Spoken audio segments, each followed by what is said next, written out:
సొసైటీని చేంజ్ చేయాలి అన్న ఆలోచన మీకు ఈ పొలిటికల్ బ్యాక్గ్రౌండ్ ఉన్న మూవీలో చేయడం వల్ల వచ్చిందా, లేక ఫస్ట్ నుంచే ఇలాంటి థాట్స్ ఉన్నాయా మీకు? నేను నా ఫీలింగ్ ఏంటంటే సొసైటీని మార్చలేనని ఆల్మోస్ట్ గివప్ చేసిన. ఈ సినిమా సొసైటీని మారుద్దామని చేయలే, జస్ట్ ఒక మెసేజ్ కూడా కాదు, జస్ట్ ఇలా కూడా ఉండొచ్చు అనే. ఇట్స్ అ నోటా అనేది జరగవచ్చు. It's a very high possibility something like this can ఇట్లాంటి ఒక లీడర్ రావచ్చు, ఇట్లా జరగవచ్చు. ఇలానే ఏదైనా సిచ్యువేషన్ వస్తే సినిమాలో వీడు ఎలా రియాక్ట్ అయ్యాడో బయట కూడా ఇలా రియాక్ట్ అవ్వడం ఈజ్ అ హ్యూజ్ పాసిబిలిటీ. మేమేం మ్యాజిక్లు చేస్తలేము.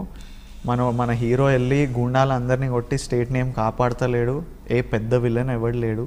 There all real problems, real solutions, real reactions, real emotions.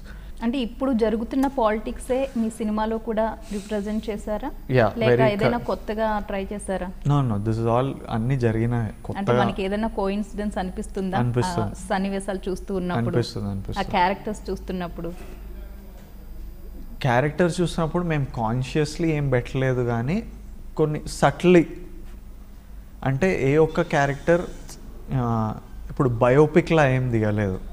So ఏ ఒక్క క్యారెక్టర్ ఎవరి మీద బేస్ అయ్యలేదు, కానీ ఈ క్యారెక్టర్లోనే ఇద్దరు ముగ్గురు పొలిటీషియన్స్ చేసిన ఇన్సిడెంట్స్ ఈ క్యారెక్టర్ ద్వారా వచ్చింటాయి. సో అట్లా కొన్ని సిమిలారిటీస్ ఉంటాయి, బట్ నో క్యారెక్టర్ ఇస్ ఏ వ్యక్తి మీద బేస్ అయితే ఏం చేయలేదు. So it's a fictional story based on real incidents.